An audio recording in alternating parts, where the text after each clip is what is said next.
This is the Long Island Report on 107.1 WLIR. Using common sense, talking Long Island issues. Now, here are your hosts, Judge Richard Weinberg and Suffolk County Republican Committee Chairman Jesse Garcia. Good afternoon. This is the Long Island Report. I'm Judge Richard Weinberg. With me is my co-host, my good friend, esteemed colleague, Jesse Garcia. Jesse is the vice chair of the state Republican Party, as well as the county chair of the Republican State Party.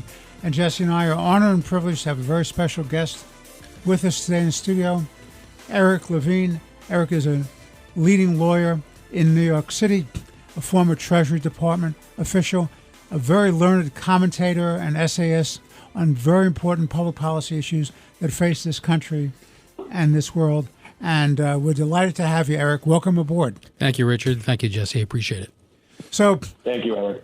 So I wanted to begin the discussion because we're just coming off of the memorialization of 9/11. And I want to ask the two of you gentlemen why you believe this is so important that we remember. What have we learned? What have we forgotten? Eric, why don't we begin with you? Well, why is it important? Well, first, let's remember where the attacks were. The attacks were on the World Trade Center. The attacks was on the Pentagon, and there was a third plane headed for the Capitol building. Those represent three core tenets of the United States: our finance system, our government system, and our military. And that was by design. So that attack was on the American system, the American way of life. It was an attack on freedom and free speech and what America stands for. So it's very important that we remember that we have to stand up and defend those freedoms every single day. What have we learned? We've learned that it's better to fight them abroad than to fight them at home. George W. Bush got that right, and he should be given credit for that. There were no attacks on the homeland during his administration, and he set that policy, put that policy in place, and administrations have followed that until the unfortunate surrender in Afghanistan. What have we forgotten? I don't know about we, but I would say our president has forgotten what those attacks were about and why we were in Afghanistan.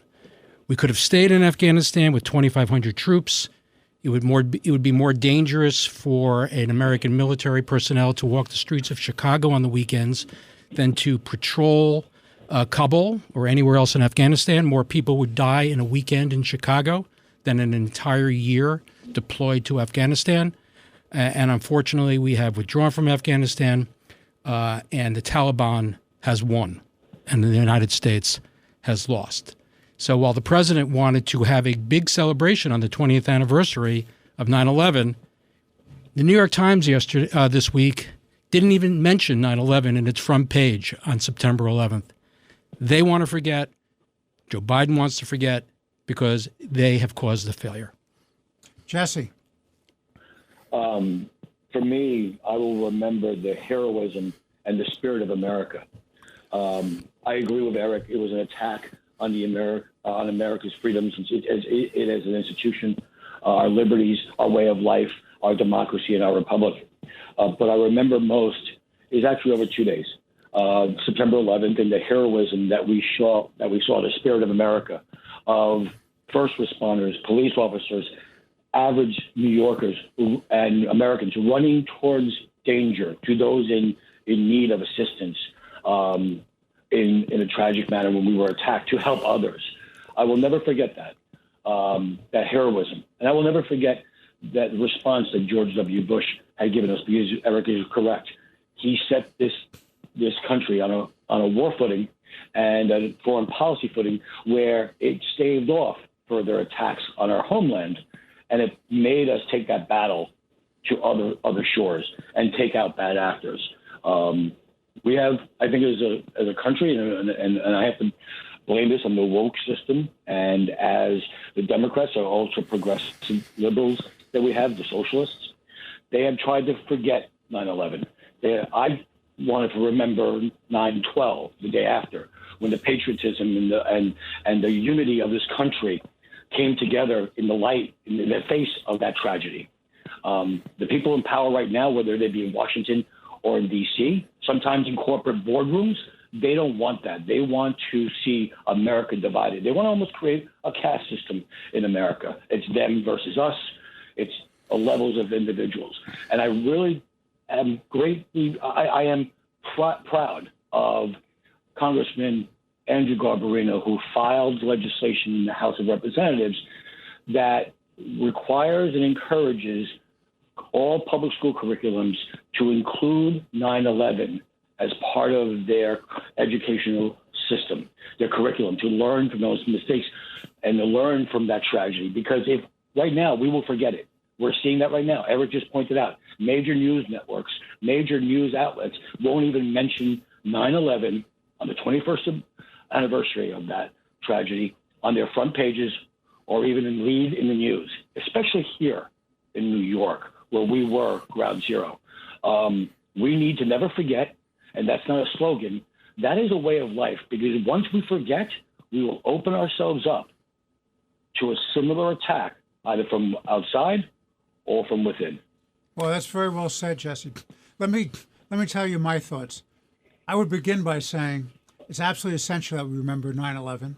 And if it was up to me, if I were in the Congress, I'd introduce a bill to make 9/11 a national holiday and have educational courses and discussions and debates on that issue throughout the days before that holiday of 9/11. We should never forget 9/11. People have already forgotten the attack on Pearl Harbor. It's ancient history. They could be talking about the War of 1812, which most Americans never heard of. And that's very, very dangerous, because Santayana said it best, that if you forget history, you're doomed to repeat it.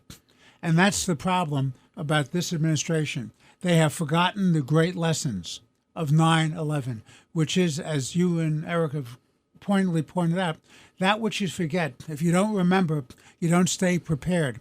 When you're a weak nation state, your outside enemies are looking to take advantage of you. And that's exactly what's going on now. When we lost Afghanistan, as Eric pointed out, that was a very important issue, because not only did we lose a staging area, but it was a symbol of our weakness, and it encouraged and emboldened our enemies, including Putin, who waged this war against Ukraine, which is now 6 months going forward, and doesn't look like there's going to be an ending in the short term. That encourages that. And also, as Jesse, as you've pointed out, the adventurism of Putin in the Ukraine encourages the Chinese to look at Taiwan and think it's an easy landing to grab Taiwan. So we cannot forget the lesson of 9/11. We have to be prepared. We have to understand who our enemies are, what the threats are, and we have to be ready. If we forget that, we're doomed to repeat this problem. Eric. Yeah, so I would just want to pick up on something Jesse said in terms of applauding the patriotism and the bravery of our first responders, and tie that into something you just said.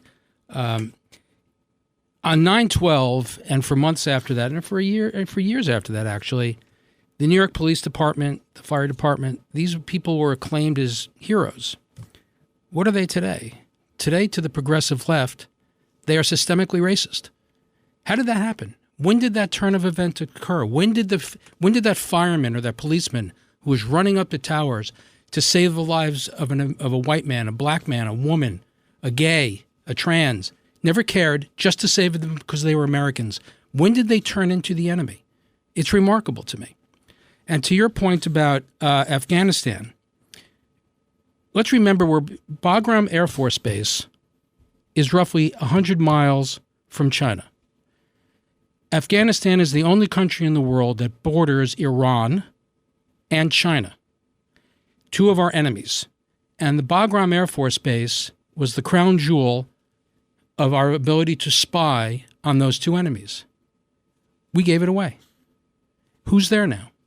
The Chinese, the Taliban, with weapons that we left. And we're talking about tens of billions of dollars worth of weaponry to be used for all kinds of terrorist activities and adventurism. Right, and there was this lie about, well, we have over-horizon capabilities. Well, what did that over-horizon capabilities accomplish? After 13 Americans were killed in a terrorist attack because Joe Biden allowed the Taliban to be responsible for the security of Kabul Air Force Base, the airport.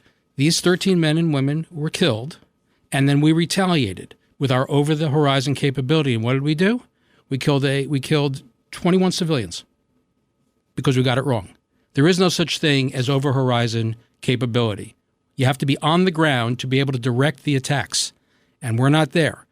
So our generals have been telling us, Miley's been telling us, former generals who were responsible for the withdrawal of Afghanistan have been telling us, the Taliban and Al-Qaeda and ISIS are reconstituting, they're getting ready to attack, and we are blind. Jesse. I can't add anything more than Eric just said, because he's absolutely correct. We are blind. We are as a nation, putting our heads in the sand, and we've made a series of bad choices since January of 21 that have led us to having a smaller voice and playing a smaller role in the world, in the global community.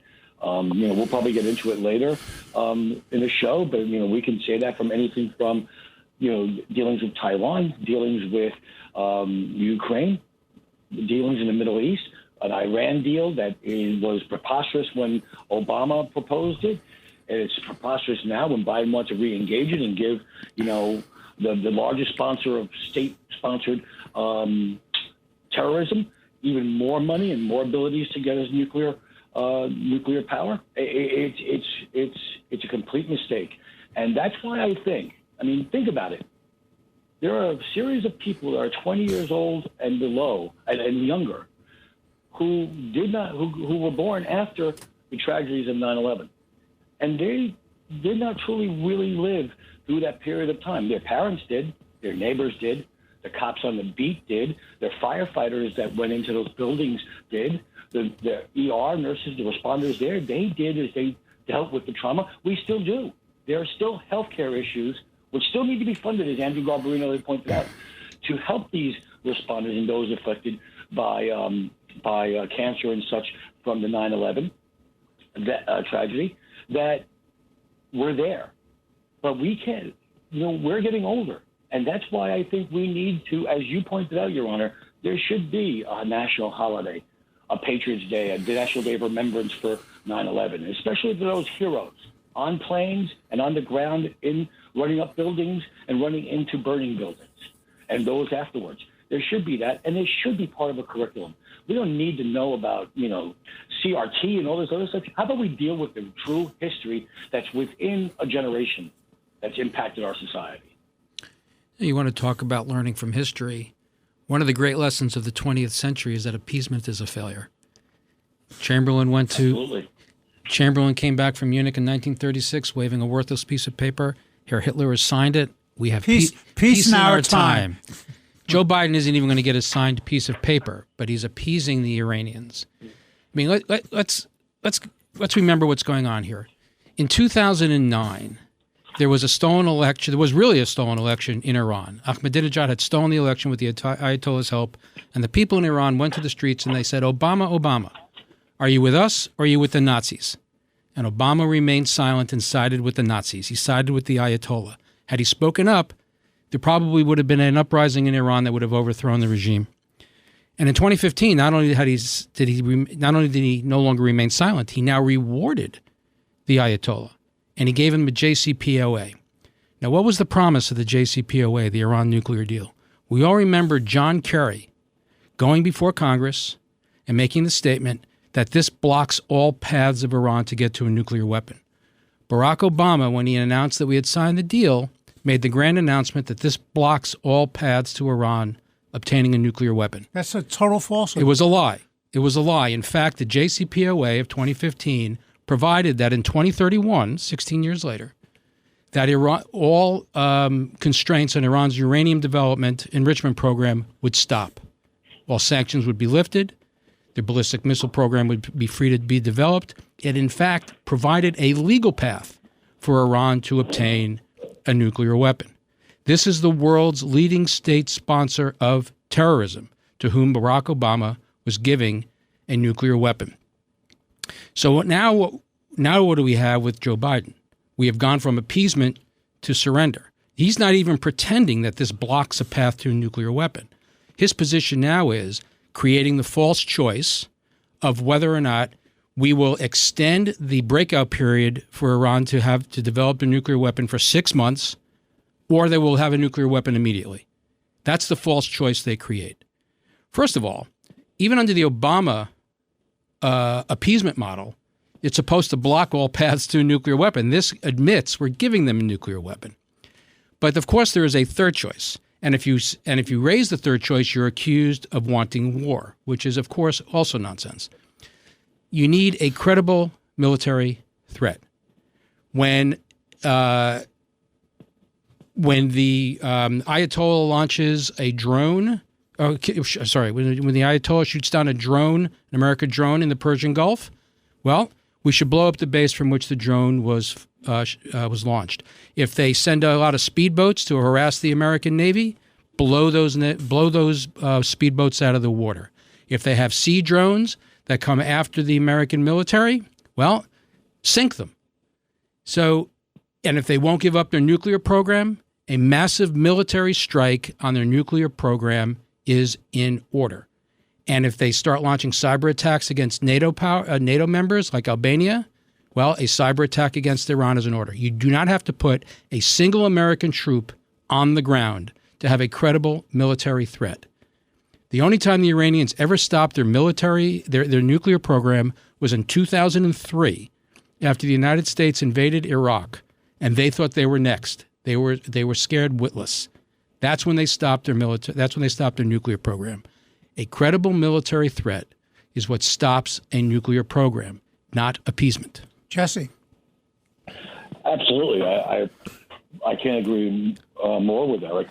We need to stand up and be the big stick on the global stage, because as we've seen with Ukraine, as we've seen with China, they are going to take liberties, and they're doing it right now without a strong American force. And more importantly, its commitment to use all of its tools, cyber, tactical, otherwise. We are going to be at the mercy, and this totalitarianism and this terrorism is going to continue to surround us and shrink in towards our borders, when we will have no choice but to fight these battles again on our own shores. But what makes my blood boil is that once again we want to give tens and tens and tens of billions of dollars to the Iranians, and we know what they do with that money. They use it to destabilize their neighbors. And absolutely, as a result of that, there now seems to be a unity of interest between the Israelis, United Arab Republic, Egypt, Jordan, even Saudi Arabia, recognizing the great threat that Iran poses. The question becomes, if the Biden administration, which has shown no willingness to do the right thing to protect American interests and world peace, do this deal again, what happens? Well, I believe that this new deal, if anything is worthy of being a treaty, this should be a treaty as a matter of constitutional law and should be gone before the United States Senate for approval or disapproval or modification. I do not believe that they should do this without the consent of the United States Senate. That's number one. Number two, they'll, like everything else this Biden administration does, they push forward, they take a strategy, they take a plan, they accomplish a result, and they say, oh, so sue me, what's the big deal? I can do it. I have absolute powers as the executive branch. That pushes the Israelis into making an existential choice. What do they do? What do their allies now in the Mideast do? Do they really sit by and let Iran get all this money for the purpose of terrorism and destabilization? Do they allow Iran to get a nuclear weapon, which will change the balance of power? Look what happened, Jesse, and you've pointed this out. When they forced the Ukrainians to give up nuclear weapons and the United States guaranteed their security and safety, you didn't have to turn against Russia. And how awful was that? So what do you expect the Israelis and their allies to do? Eric. Well, what's interesting is that in the original 2015 JCPOA, there was actually a provision. I hope you're sitting down because it's remarkable. There was actually a provision that required the United States to protect Iran's nuclear program from an Israeli attack, either cyber or military. It boggles the mind. The question is whether or not there are similar guarantees in this new deal. We just don't know because, to your point, aside from it being should have been treated as a treaty in 2015, should also be treated as a treaty today. We're not really being told what's in this deal. It's being withheld from us. So it's going to be very difficult to know what the Israeli response will be. But I don't know what alternative they have. They're going to have to attack at some point because a nuclear Iran is absolutely untenable. I think what we're talking about here, just overall, frankly, though, is challenges to the American-led world order, whether it's Afghanistan, whether it's the Iran deal, whether it's China and Taiwan, whether it's the Russian invasion of the Ukraine. These three countries, Iran, Russia, and China, are revanchist regimes that are attempting to change the world order, the American-led world order. And that's what Ukraine is primarily about right now. People say, why are we in the Ukraine? Well, we're in Ukraine because we're fighting for the American-led world order, which provides for America being the leader of the free world, that countries don't invade other countries. We need stability. We need markets. We need free navigation of the oceans. And if Russia is allowed to overtake Ukraine, NATO is next. We need to defend our allies. We need to defend NATO. We need to defend the Israelis. So while it is correct and I applaud the Biden administration for supporting Ukraine, although I do think it could be more forceful, it can get more weapons there more quickly and can be given more support. But to the extent that they've maintained the support for the Ukrainians against the Russians, that is a fight for the American-led world order. But then we undermine that by surrendering in Afghanistan, by appeasing Iran, and by not challenging China. We see these kinds of challenges to the American-led world order in a variety of ways. China is buying oil from Saudi Arabia in yen. One of the cornerstones of the American-led world order is that the dollar, the U.S. dollar, is the currency, the international currency. The Chinese are trying to make the yen the international currency. And if they're ever successful in doing that, then the American century is over. And they are making inroads. So the Biden approach to alienating Saudi Arabia makes no sense. The Biden approach of surrendering in Afghanistan makes no sense. The Biden approach of appeasing Iran makes no sense. And let's remember also something else about Iran. It was born in war against the United States. In 1979, yes, it was. In 1979, when the Shah was overthrown, what's the first thing they did? They took American hostages for 444 days. And ever since 1979, they've been killing Americans, whether it was in Khobar, whether it was in the Marine barracks. They've been killing Americans. They are responsible for 1/3 of the American dead and wounded in Afghanistan and Iraq. We may not be at war with Iran, but they are at war with us. And it is time we wake up to that. And each of Iran and Russia and China are attempting to undermine the American-led world order. Absolutely correct. Jesse. Yeah, Eric, it's fascinating in the way you just encapsulated all that, which is, or for a layman like me and our listeners can truly understand the gravity of this. But I guess we can also see that it's the inability of the United States right now and this administration to even lead organizations like NATO or its partnership with the EU. The United States, NATO, and the EU were very slow to get engaged in the Ukrainian conflict with Russia. In fact, we've said this on a number of occasions that we, as America, as the global leader, superpower, were slow in backing Ukraine. We have since then, supplied them with the armaments that they require to push back, and now even push into territory that they've lost. But based on what you just said, what about the fact that our footprint on the global scale has given free republics, democracies, the ability to lead? Well, it's interesting. I think the concept of fighting for the American-led world order, which really started after World War II, was the primary goal of both Republican and Democratic presidents until Obama. We all remember the Obama apology tour.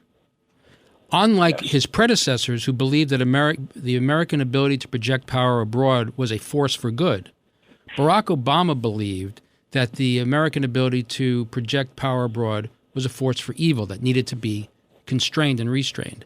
So he went around the world and apologized for all those horrible things that we did.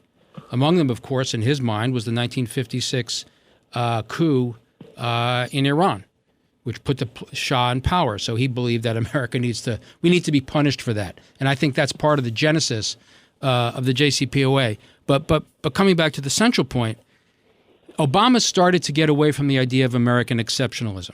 You remember when he was asked, do you believe in American exceptionalism? He gave the glib response, yeah, like the Greeks believe in Greek exceptionalism and the British believe in British exceptionalism. He completely misses the point. America is the indispensable party for peace and prosperity around the world. Nobody else can lead. We are the only ones. England can't do it. Greece can't do it. Only we can do it.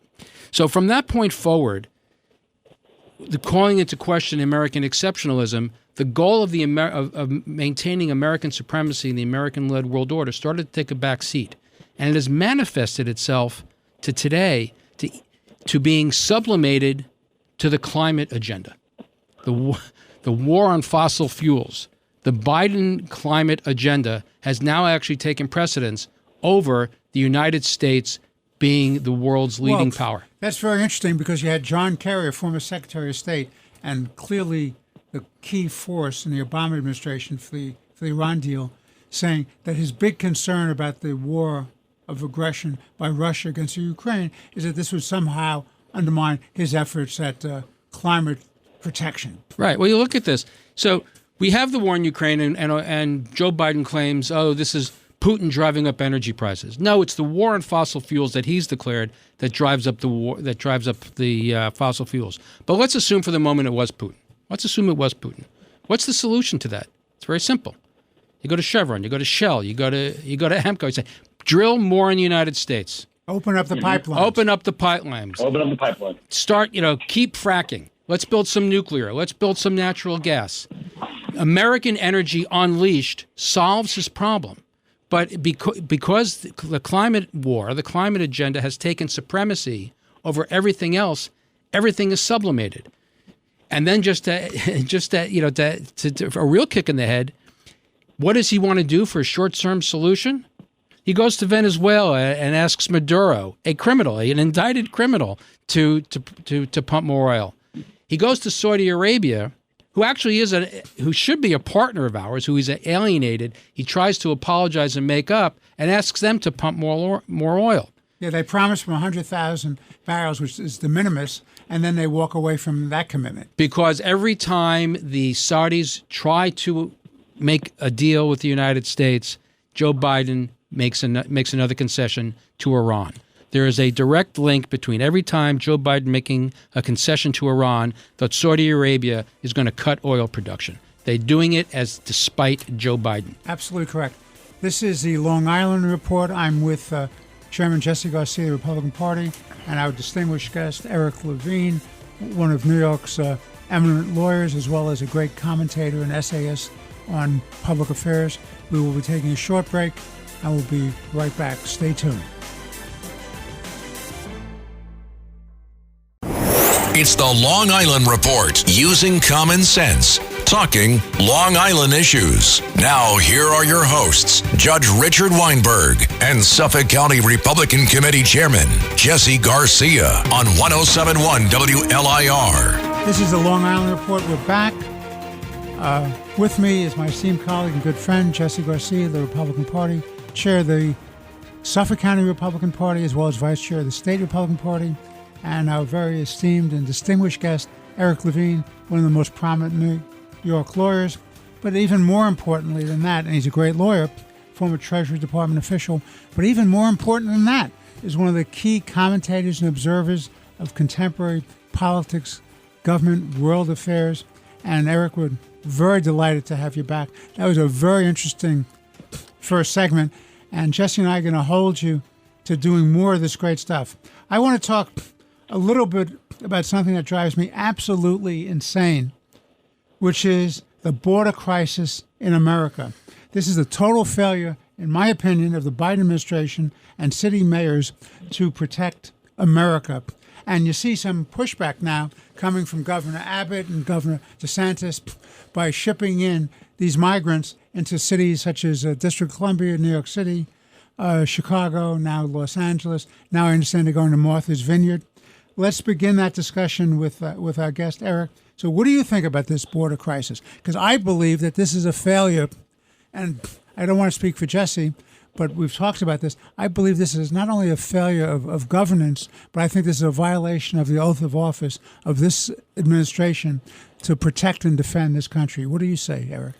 Well, I read in the paper yesterday that Kamala Harris said the border's secure and there's no border crisis. So there's really nothing more to discuss. Oh, end of discussion. As in discussion. End discussion. You know, when let's ignore reality and just say what we know not to be true. Look, I mean, there's been a border crisis for quite some time, although it's actually really peaked now.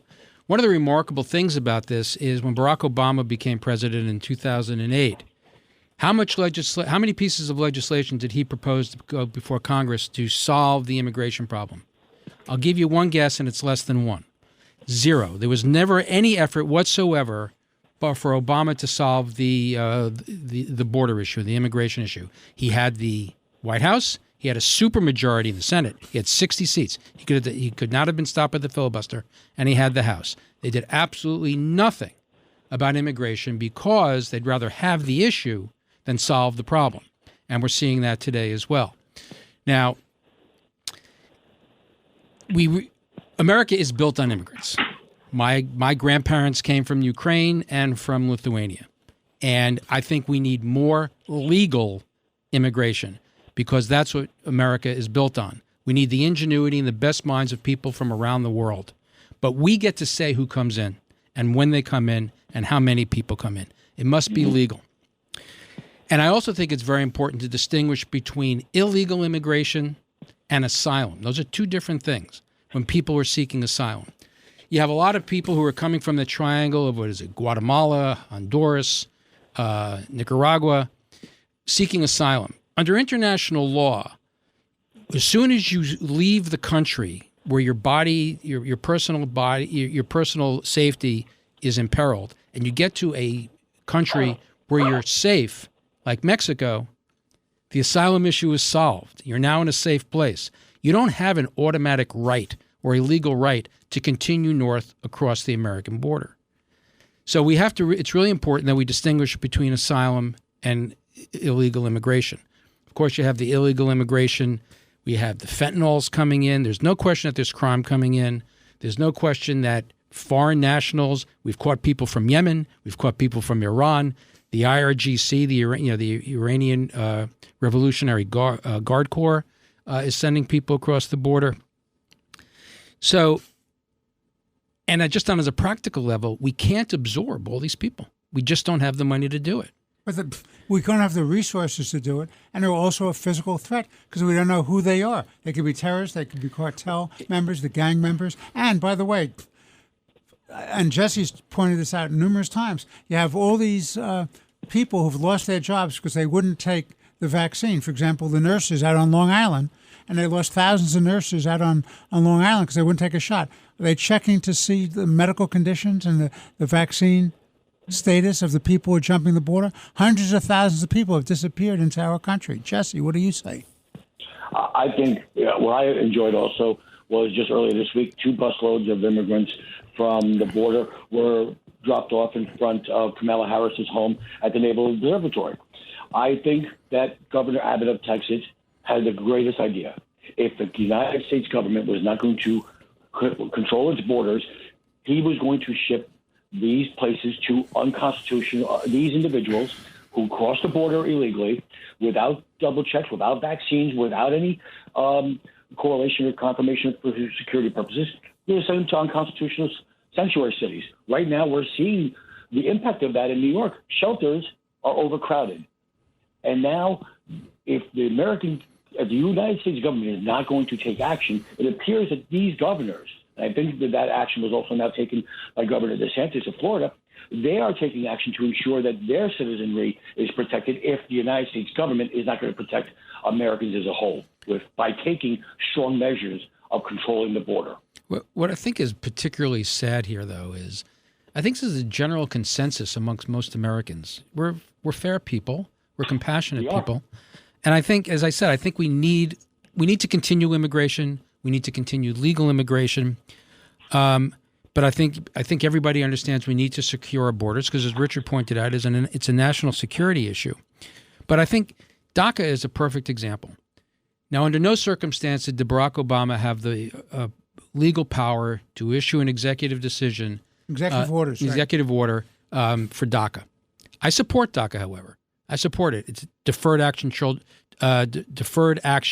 for children. That this is the only country they've known. They've led productive lives. Many of them have served in the military. They deserve to be citizens. But the president did not have, Barack Obama did not have the power to. It has to be done by statute. It has to be done by statute. It has to be done by Congress. And I think most people would support that. I think also most people would understand that how many illegal aliens are here right now? 15 million? You're not going to round them up and deport them.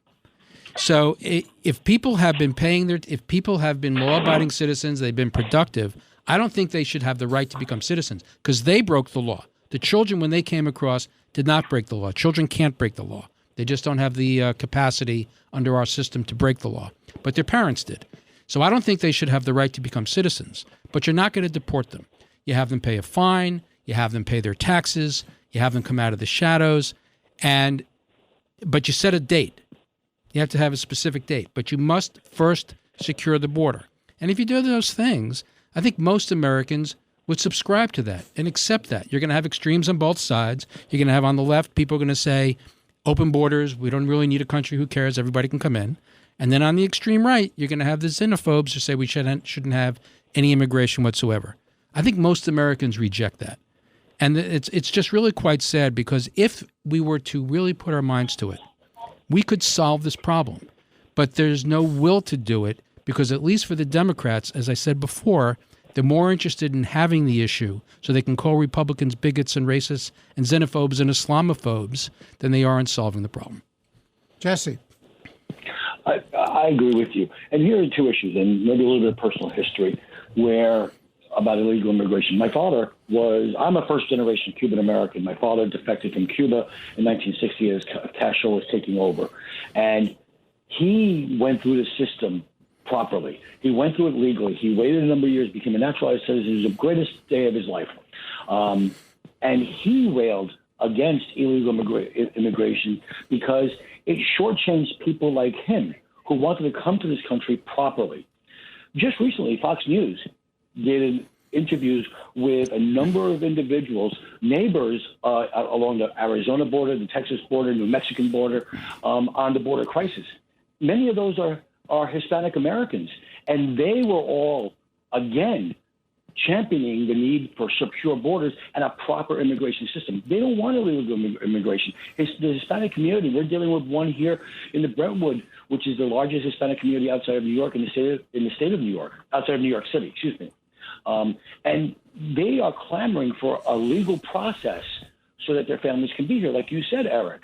So I think that you're actually right about this. Democratic presidents with majorities in both houses have never put forward a comprehensive immigration program because they want the issue. Again, it's a way to divide this country and to use it as a tool to advance their progressive agenda. I mean, just look at the New York City Council, which, thank God, the Supreme Court came in and took action, where it said they were going to give illegal immigrants the ability to vote in city elections, which is in I think Article 2 of our state constitution says you have to be a citizen here. So I agree with you that this is an issue that the Democrats want to hold on to for the purposes of advancing their agenda and also holding on to the issue. And, even those in the Hispanic community are clamoring for a legal path for their families and others that followed them to come through this country so they can secure their dream. To pick up on that point, Jesse, which I think is a terrific one, if you look at voting patterns for Hispanics that came from formerly communist countries, Cuba in particular, they are starting to vote Republican in big numbers. And you have a number of Hispanic members, Hispanic folks running for Congress on the Republican line. Whether it's Salazar, you have people across the country running on the Republican line, former Cubans. Leora Levy's running for Senate. She's a Cuban, a Jewish Cuban, is running on the Republican line for Senate in Connecticut. I would bet you that the Republicans get in excess of 40% of the Hispanic vote nationally. And these are people who are very sensitive to the immigration issue. All right, this is the Long Island Report. We're going to take a break. I'm with Jesse Garcia, Vice Chair of the State Republican Party and the Chair of the Suffolk County Republican Party, and our distinguished guest, Eric Levine, one of New York's leading lawyers and a great commentator and essayist on public affairs. We'll be right back for our final segment of this week's Long Island Report.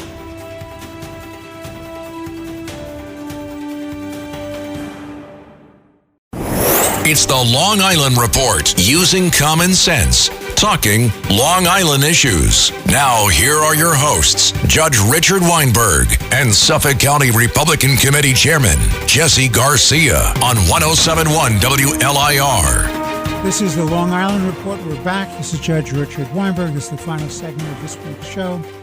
With me is Jesse Garcia, the Vice Chair of the State Republican Party and the Chair of the Suffolk County Republican Party, and a wonderful, esteemed guest, Eric Levine, one of New York's most notable lawyers, but even more importantly, as far as I'm concerned, besides being a great lawyer, he is a great commentator and essayist on public affairs, city, state, and national and international. And Jesse and I are privileged and have a great pleasure having him with us today. Let's talk about the hidden tax that's killing this country and doesn't show any signs of going away. And that's the thing called inflation. And I believe that we need to confront this. The question is, how do we confront this? And a related question to that is what I call the taxing epidemic, which is all this runaway spending by cities and states, and of course the Biden administration, about just spend, which in itself is inflationary. And at least on the state level, you can do something about it by having state laws or referendum in some states to curb the spending, to have caps. So I want to begin this final segment by talking about those two interrelated issues. Eric. Well, we could talk about federal, we could talk about state. So let's just talk about federal first. Joe Biden said in July that we had zero inflation. So I don't think there's anything else to talk about. The border is safe and there's no inflation. Yeah. We can all go home. We can all go home. And we're going to stop Iran from getting a nuclear weapon. We can go home. We can go home. And the Russians are going to lose in Ukraine. We can go home. And the Chinese won't invade Taiwan. Jesse, we've solved all the problems. The world is safe. The world is safe. Yes, I mean the Inflation Reduction Act is newspeak. It's Orwellian. It's totally Orwellian. It's remarkable. First of all, it has nothing to do with inflation. If you look at what's in there, it's all about the climate agenda that we were discussing earlier. It has nothing to do with reducing inflation. But then the idea that they would go out on the White House lawn, I think it was yesterday or the day before, to celebrate the fact that they had passed the Inflation Reduction Act. The same day the market crashed, 1,250 points. And inflation was at 8.3% and climbing. It's truly, truly remarkable. There seems to be this complete disconnect between the Biden White House and economic realities. This notion that supply and demand determines what prices of any particular good should be. They're impervious to that. They just don't care. They just keep flooding the economy with money. So they increase the demand side. They have all kinds of money on the demand side, and there's no supply. So what happens? Things become really, really expensive. That's how you get inflation. You have a supply chain problem, but you have all kinds of money to buy stuff. So inflation goes through the roof. So Biden is bragging that he's bringing down the price of oil after saying he's not responsible for raising the price of oil. He's responsible for bringing it down. But putting that aside, it's down because the demand is down, because the economy's in bad shape. 100%. But look at CPI, the commercial price index. That's 6.3%. That is virtually unprecedented. So if you have 8.3% inflation while the price of oil is coming down, that means everything else is really expensive, like food and clothes and school supplies. Those things are incredibly expensive. And that's what these policies have led us towards. So what is their explanation? We have a great idea. We're going to forgive student debt, because by forgiving student debt and putting more money on the demand side, we're actually reducing inflation because it's paid for. If you can follow that, you are brighter than I. But that is actually in reality their inane explanation. It's just truly remarkable.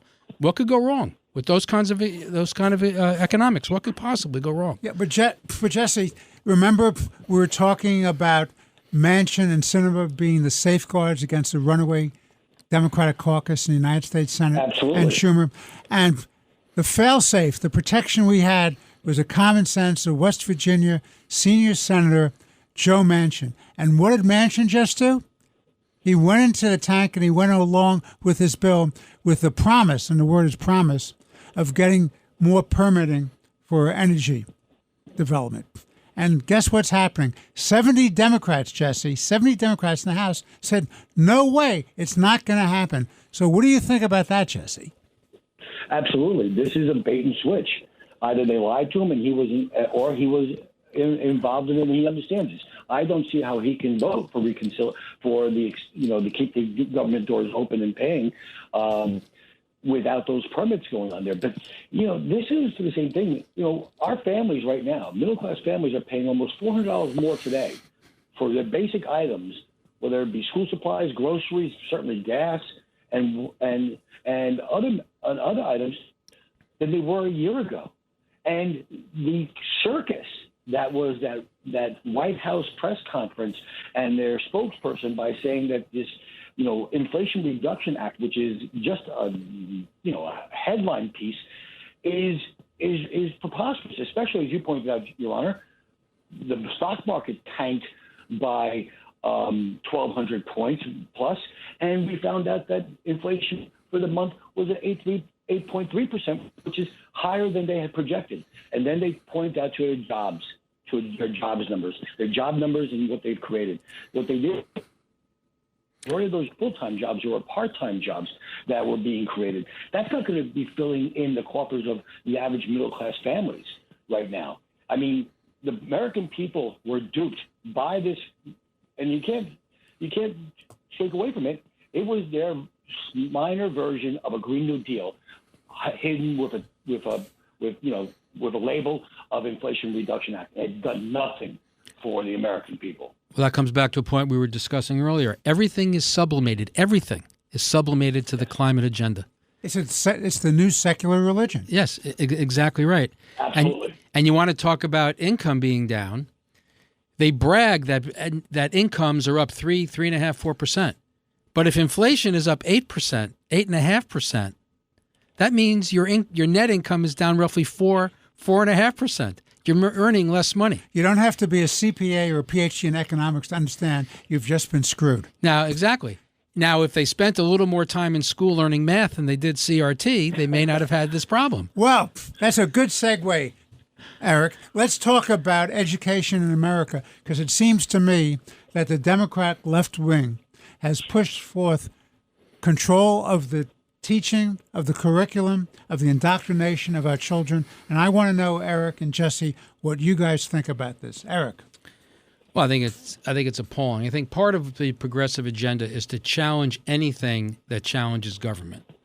So whether or not it's organized religion, whether or not it's the family, anything whether or not it's entrepreneurship, private ownership, anything that challenges government, they're going after. And you see that now with schools.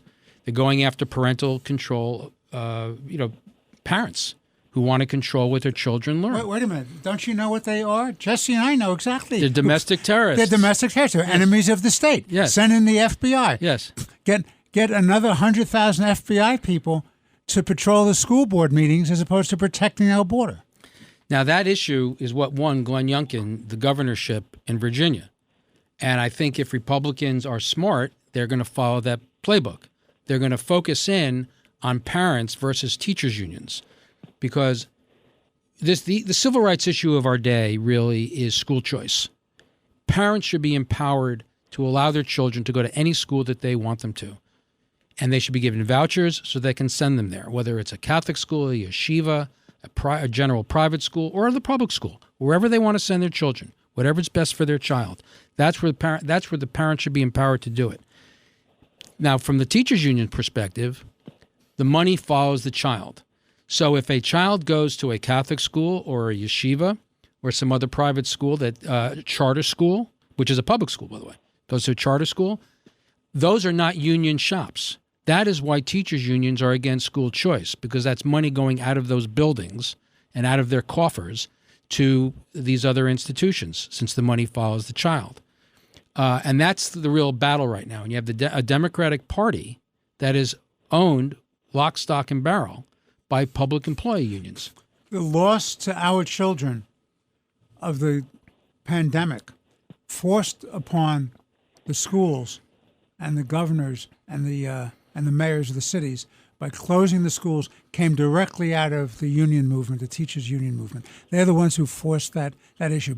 And the loss to the kids in terms of education, psychologically, the harm of this forced isolation in terms of their social integration. Some of the lawlessness can be attributed because they didn't have orderly lives. This is a real problem. Jesse, what say you? I completely agree.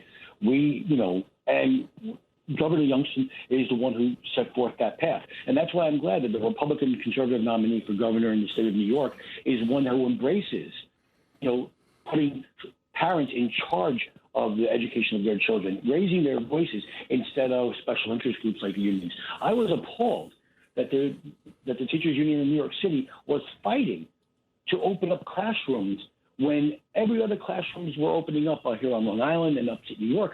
They wanted to maintain the status quo, the COVID status quo. That's not going to help their children. And school choice, we see communities, low-income communities, minority communities, they are clamoring for school choice. They're the ones that want to put their kids in a better education system, pick where their kids go, to a different public school or to a private school. I love what Lee Zeldin has put forward. He is working shoulder to shoulder with parents to make sure that they have their voices and they have a voice and a hand in the education of their children. It's not about indoctrination. It's about education. Let's get back to when I went to school, reading, writing, arithmetic, social studies, civics classes and such. That's what we need to do. How about history? How about history? How about a respect and understanding of the institutions of this country? Well, you have this. How about 9/11? Making sure that we don't have another 9/11 here, like we're adding that to the curriculum. Well, I'm sorry. Go ahead. Go ahead, Eric. This notion of viewing everything through the lenses of race and gender is simply un-American. Martin Luther King would be rolling over in his grave. He is the gold standard. I want my children to be judged by the content of their character, not the color of their skin. For progressives, it's all about the color of your skin. You begin and end with the color of your skin. Who you are and what you are and your value, according to the progressives, is determined by the value of your skin. Well, I want to say thank you to Eric Levine, our guest. I want to say thank you to my co-host, Jesse Garcia. I think we can do no better than ending this segment of the Long Island Report by quoting a great American, Dr. Martin Luther King, who understood what this country was about, what its values were, what its traditions were, what we truly stood for. Are we a perfect union? No, but the goal is to create a perfect union. And the problem of the trend of this time is that we're becoming more divided and not more unified. What this country needs desperately at this time from its political leadership, its elected officials, is common shared values to protect and defend this great country of ours, to unite us and not to divide us. This is the Long Island Report. Jesse, thank you very, very much. Another great show. Eric, you're a wonderful guest. Jesse and I are going to drag you back across the street, kicking and screaming to do the show with us again. Don't you think, Jesse? Absolutely. And you, Eric, be honored, because we were told we could only have guests for like 1-2 segments tops. You were here for all 60 minutes. I'm honored and blessed. I think we should change the name of the show to 60 Minutes. What do you think? You think CBS will have a problem with that? All right, this is the Long Island Report. We want to thank you for listening. We hope you've enjoyed this discussion. We'll be back next week. Thanks again. Be safe and be well. Think about how much time you spend at home. Does your home really make you feel great? If not, it's time to change it. Now picture yourself coming home, seeing beautiful new furniture from Jordan's. Eating out or a vacation, those things just come and go. But walking into your room and loving what you see, you'll enjoy that every day. Right now, come to Jordan's Furniture and get 15% off everything or get up to 60 months with no interest. Call 1-866-245-4722 for financing details. Restrictions apply. Subject to credit approval.